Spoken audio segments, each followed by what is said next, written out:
They were met with hideous sights, not only of bodies piling up, but of living, almost unrecognizable ghosts groping their way around, calling out the names of family members separated in the destruction and chaos. Most tram cars were just blackened wrecks, the passengers burned to cinders. Flames were whipped up by the winds into a firestorm that wreaked further devastation out into the suburbs. The ghastly smell of burning flesh filled the air. Hundreds, thousands crawled or jumped into water tanks that had been put up throughout the city to try to prevent fires spreading in the event of incendiary bombs being dropped.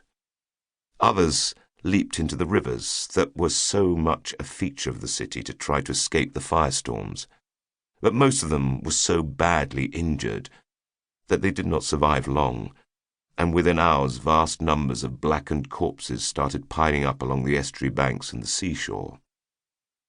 A later report calculated that of 76,000 buildings in the city of Hiroshima, 70,000 were damaged or destroyed.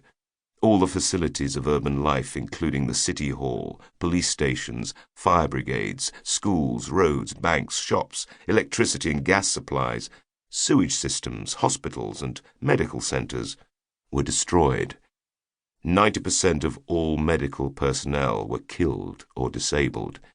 It is thought that about 70,000 people died in the first few hours after the bomb dropped. The doctor who had been in his garden when the bomb exploded miraculously survived but was badly injured. He later wrote, "Hiroshima was no longer a city, but a burnt-over prairie. How small it was with its houses gone." For the survivors, this was only the beginning of their horror. After a few days, even those who had escaped terrible burns started to sicken. They went down with nausea, vomiting, diarrhea, and fever. Blisters and ulcers began to appear on their skin, in their mouths and throats, and on their gums. They suffered from hair loss. The doctors did not know what they were witnessing and called this atom bomb sickness.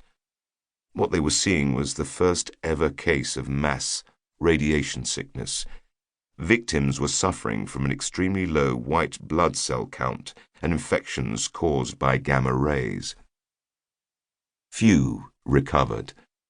By the end of the year, the total death toll from the bomb was estimated at 140,000, and after 5 years, this had gone up to 200,000. 3 days after Hiroshima was hit, a second bomb was dropped. This was a plutonium implosion bomb, using a different fission process from the first. The target was Kokura, but when the B-29 arrived overhead, heavy cloud cover obscured the city, so the plane flew on to its secondary target, Nagasaki. The same horror ensued on the ground after the explosion of this bomb, but Nagasaki was surrounded by steep hills, so the loss of life was less severe. Probably about 40,000 died within hours, 70,000 by the end of the year, and 140,000 over the next 5 years. The day before, the Soviet Union had declared war on Japan, and the Red Army marched into Manchuria and then North Korea. Still, the military faction in the cabinet in Tokyo refused to consider capitulation. But on the 10th of August, Emperor Hirohito overruled his cabinet and announced his intention to surrender. A few more days passed before final terms were agreed, and on the 14th of August, the Second World War ended. But the atomic age had begun. An official Japanese committee of scientists and physicians later compiled information on the damage caused by the 2 atom bombs. Many survivors were interviewed.